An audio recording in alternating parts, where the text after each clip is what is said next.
مسلک اعلی حضرت، نعرہ تکبیر، نعرہ رسالت۔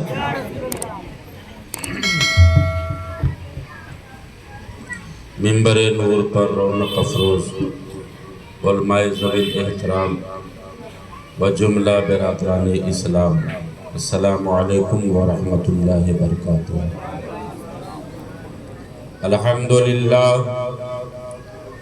الحمدللہ الذی ابدع الافلاک والارضین، والصلاة والسلام على من كان نبيا وآدم بين الماء والطين، وعلى آله وأصحابه أجمعين، أما بعد فأعوذ بالله من الشيطان الرجيم، بسم اللہ الرحمن الرحیم، وَلِلَّهِ الْمَثَلُ الْأَعْلَى، صدق اللہ مولانا العظیم، وصدق رسوله النبی الامین الکریم، ونحن على ذلك لمن الشاہدین والشاکرین، والحمد للہ رب العالمین۔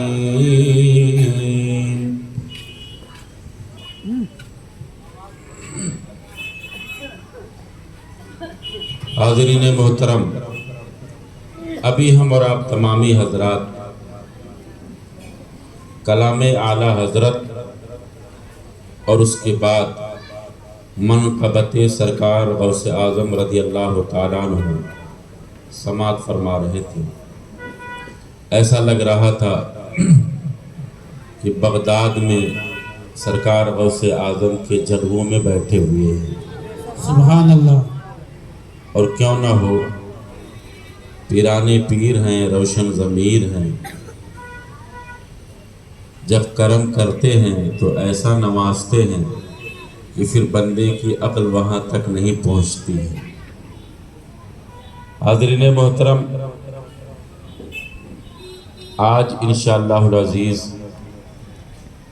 تلاوت کرتا آیت مبارکہ کا جو 2-3 لفظ ہے اسی پر میں گفتگو کروں گا انشاءاللہ، مگر آئیے کچھ عرض و معروض سے پہلے ہم اور آپ تمامی حضرات مل کر عقیدت و محبت کے ساتھ بارگاہ رسالت مآب صلی اللہ تعالیٰ علیہ وسلم میں جھوم جھوم کر درود پاک کا نذرانہ پیش کرنے اور پڑھیں بآواز بلند، اللہم صلی علی سیدنا شفیعنا حبیبنا کریمنا وبارک وسلم، صلاۃ و سلام دائما علیک یا رسول اللہ صلی اللہ تعالیٰ علیہ وسلم۔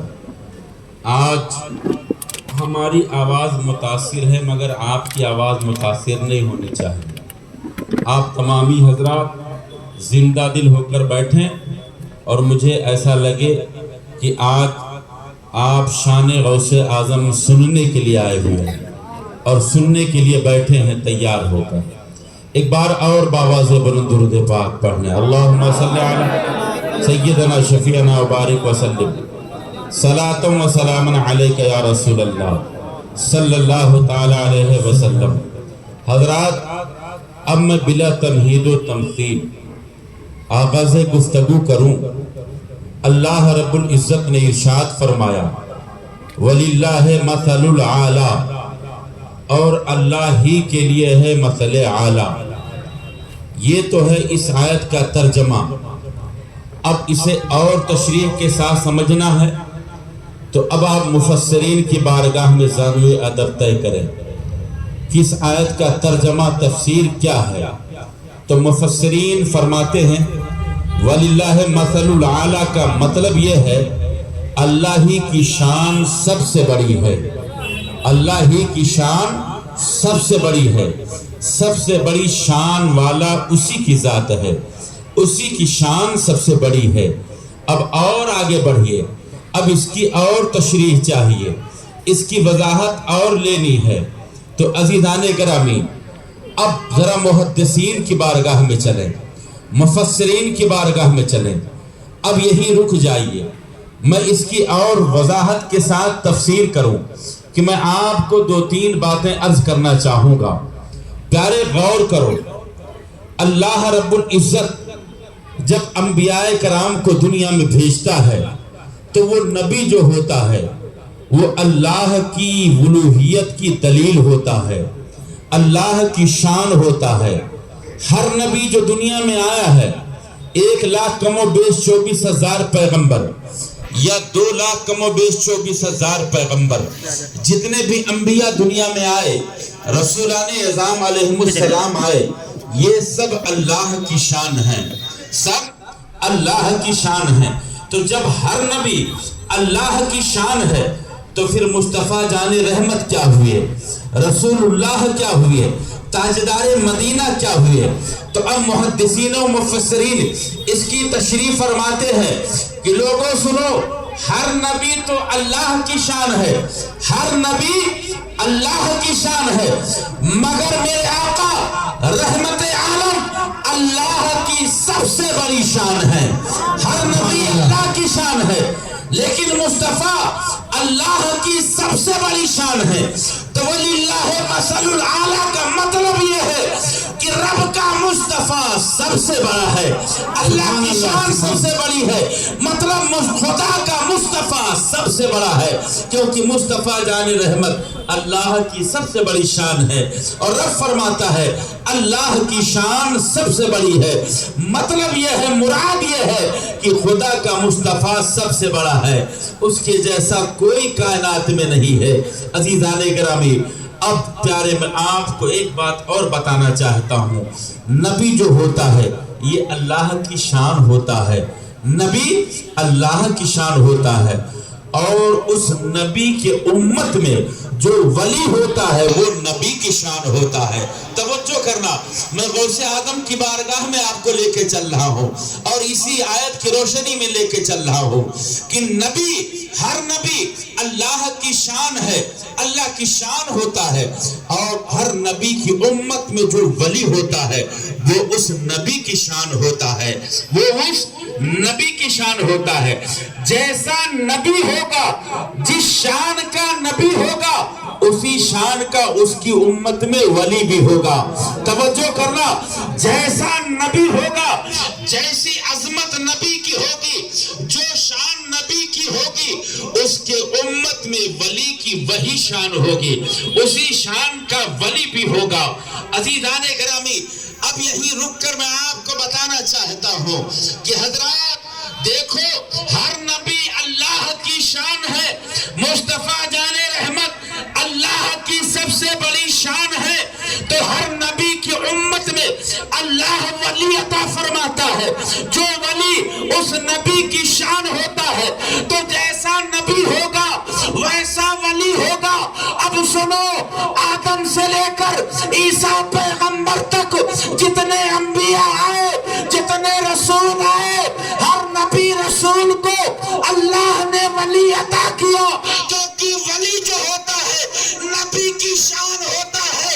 ارے ایسے ایسے ولی عطا کیے، آصف بن برقیہ جیسا ولی دیا، پلک جھپکتے ہی سینکڑوں میل کے دوری پر بلقیس کا تخت سلیمان علیہ السلام کی بارگاہ میں پلک جھپکتے پیش کر دیا۔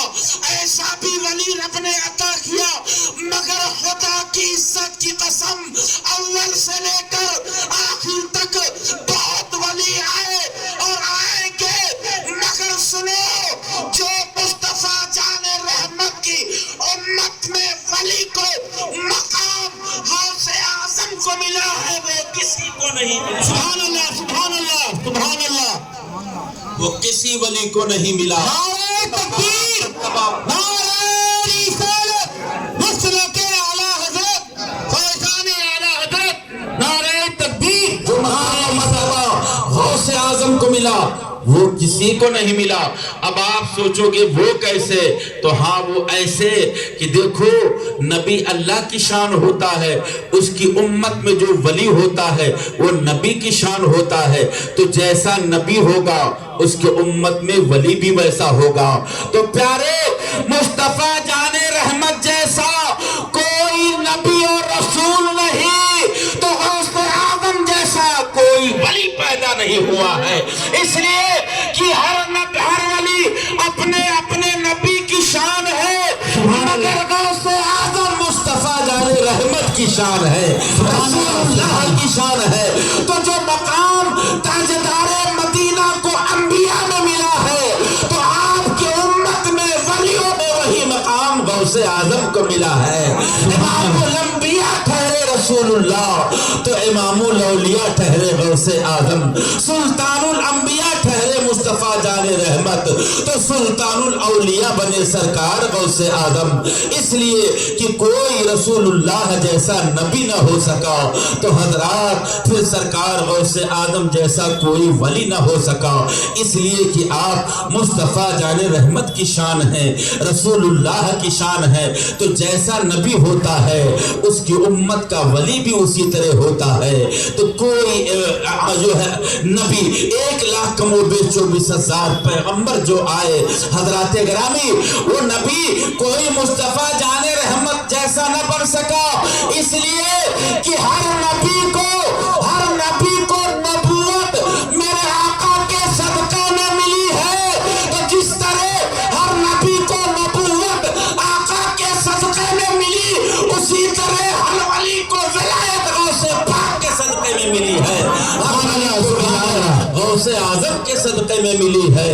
اس لیے کہ مصطفیٰ کی سب سے بڑی شان کا نام غوث اعظم ہے۔ غوث اعظم کرتے رہو۔ اگر کوئی کہے تو کہو پیارے ہم تو مصطفیٰ کی سب سے بڑی شان کا ذکر کر رہے ہیں، مصطفیٰ سے کی سب سے بڑی شان کا نام لے رہے ہیں۔ اور سنو پیارے، اب یہی میں ایک بات اور آپ کو بتاتا چلوں کہ حضرات جس طرح اللہ نے میرے آقا کو امام الانبیاء بنایا، اسی طرح پیران پیر کو امام الاولیاء بنایا۔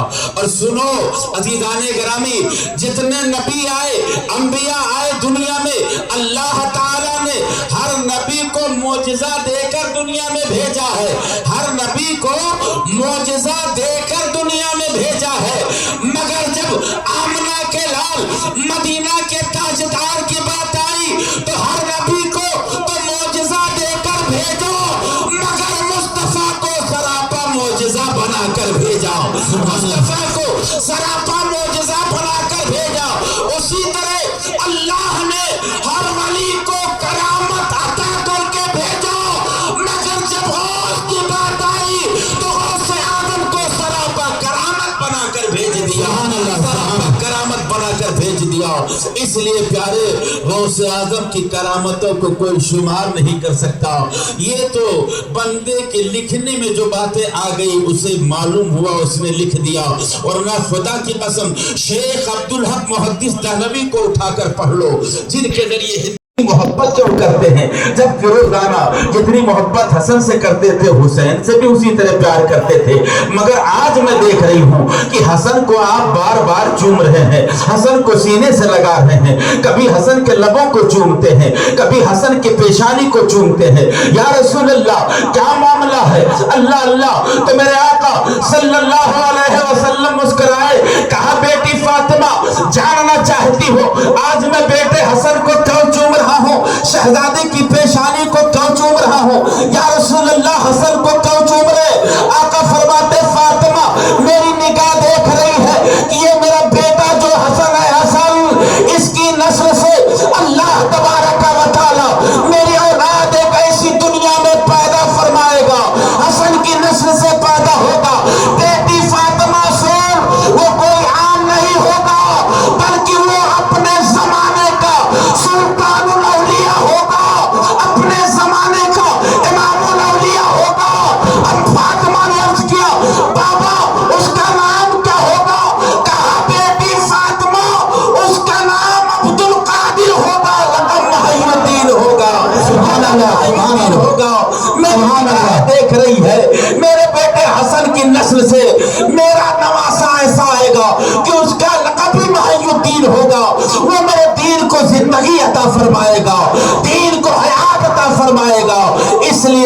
میں اپنے حسن کو چوم رہا ہوں کیونکہ میری نگاہ دیکھ رہی ہے وہ میرا شہزادہ آنے والا ہے۔ اللہ اللہ، اب آؤ اور آگے بڑھو حضرات۔ ایک کتاب ہے صابر پاک کی، کرامات صابر پاک، اس میں حضرت امام جعفر صادق کے حوالے سے ایک بات لکھی ہوئی ہے کہ ایک دن امام جعفر صادق رضی اللہ تعالی عنہ نے خواب دیکھا، نیند میں تھے، خواب میں آپ نے دیکھا کہ خاتون جنت رضی اللہ تعالی عنہ ہیں، حضرت مولا مشکل کشا رضی اللہ تعالی عنہ ہیں، میرے آقا صلی اللہ علیہ وسلم جلوہ فرما ہے۔ امام جعفر صادق رضی اللہ تعالی عنہ فرماتے ہیں میں نے دیکھا بیچ میں میرے آقا رسول اللہ ہیں، داہنے جانب میرے دادا مولا علی مشکل کشا ہیں، بائیں جانب میری دادی خاتون جنت ہیں۔ کہتے ہیں حضرت امام جعفر صادق کہ میری نگاہوں نے دیکھا کہ میرے نانا رسول اللہ کے دونوں زانوں پر دو بچے بیٹھے ہوئے ہیں جن کا چہرہ بالکل چاند کی طرح چمک رہا ہے۔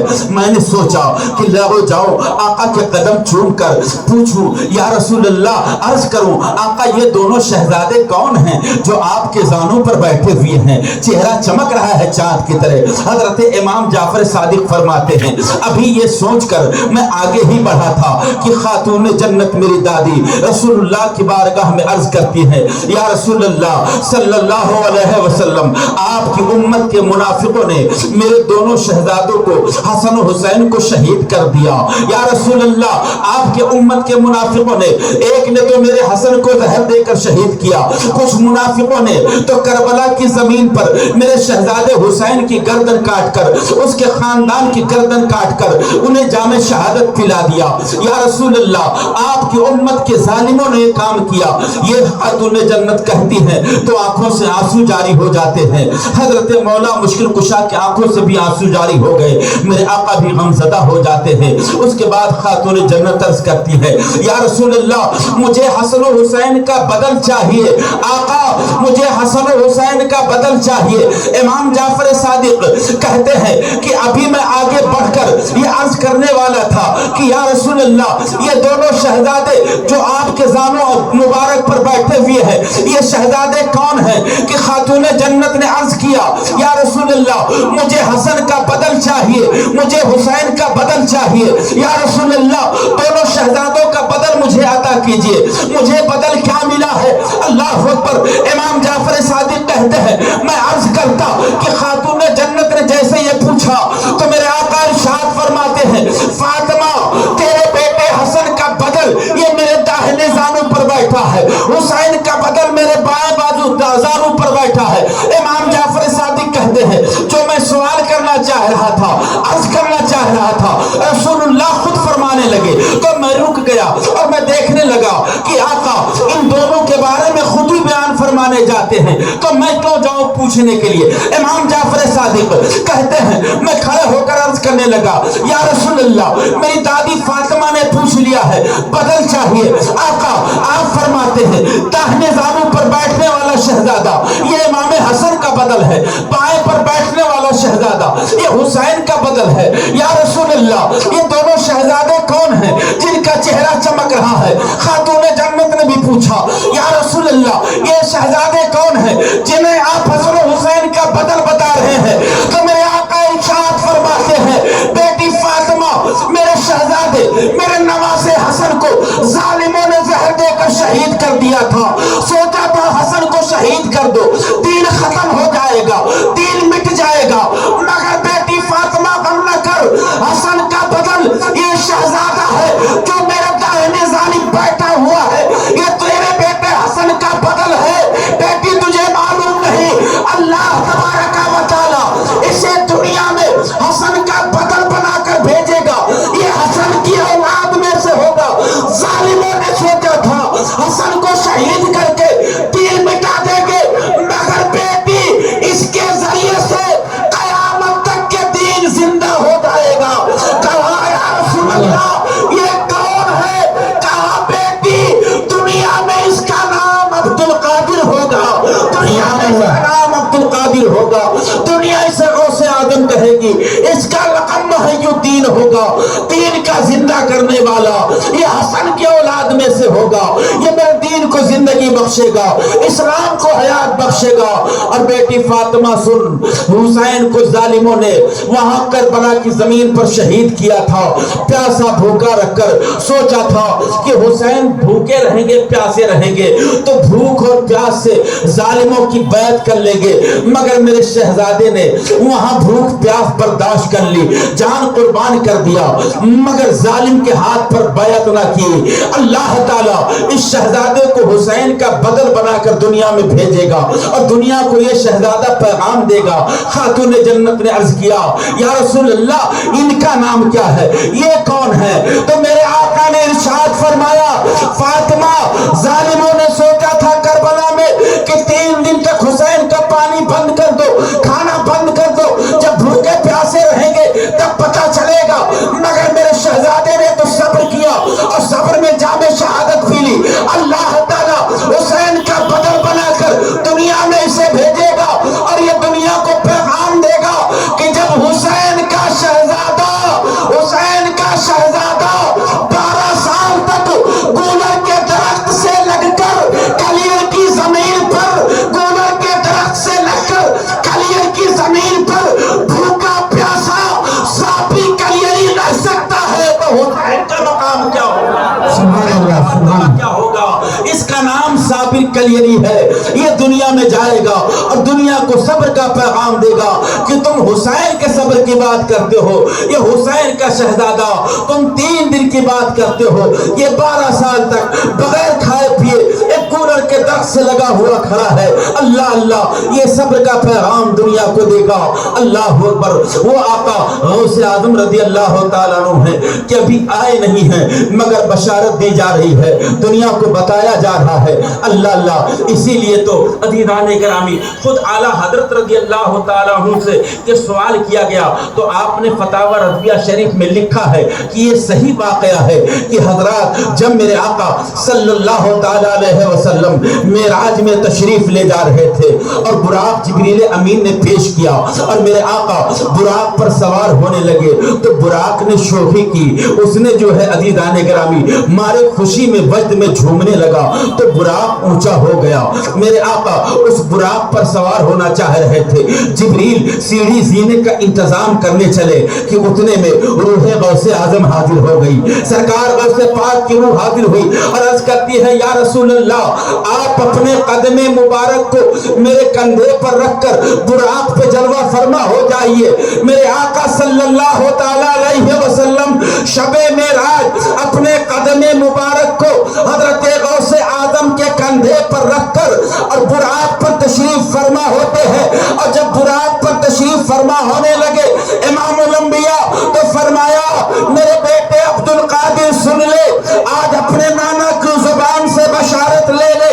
یا رسول اللہ وہ کون سی بشارت؟ آقا فرماتے عبد القادر آج تیرے کندھے پر امام الانبیاء کے قدم ہے، آج تیرے کندھے پر میرا قدم ہے، مگر میرے بیٹے کل تمام ولیوں کی گردن پر تیرا قدم ہوگا، تمام ولیوں کی گردن پر تیرا قدم ہوگا۔ اور تاریخ بتاتی ہے کہ جب غوث اعظم پیدا ہوئے تو پیدائشی طور پر آپ کے کندھوں پر آقا کے قدم مبارک کے نشان بنے ہوئے تھے، رسول اللہ کے قدم مبارک کے نشان بنے ہوئے تھے۔ اور سرکار غوث اعظم رضی اللہ تعالیٰ عنہ سے کسی نے پوچھا کہ آقا بتائیں یہ آپ کے کندھوں پر کس کے قدم مبارک کے نشان ہے؟ تو غوث پاک نے کہا میرے نانا رسول اللہ کے قدموں کے نشان ہے۔ کہا کیا ملتا ہے اس سے فائد؟ تو اب سنو، غوث اعظم فرماتے ہیں دنیا والوں جاننا چاہتے ہو اس سے غوث عبد القادر کو کیا ملتا ہے؟ تو سنو، قدم نالین مصطفیٰ سے، مصطفیٰ جان رحمت کے قدم جو عبد القادر کے کندھوں پر ہے، یہاں سے ایسی روشنی نکلتی ہے، ایسا نور نکلتا ہے کہ قیامت تک کے آنے والے اپنے مریدوں کو اسی نور میں دیکھ لیا کرتا ہو، اپنے مریدوں کو اسی نور میں دیکھ لیا لیا کرتا ہوں یہ کون کہہ رہا ہے؟ یہ غوث اعظم پیران پیر کہہ رہے ہیں، یہ روشن ضمیر کہہ رہے ہیں۔ اللہ اللہ عزیزان گرامی، وہ پیران پیر ہیں۔ آپ کو بتاؤں عزیزان گرامی، دو واقعہ صرف ہوا ہے، ایک کائنات نبوت میں، ایک کائنات ولایت میں، اور پھر کہیں یہ واقعہ نظر نہیں آتا۔ آپ کہو کہ وہ کیا؟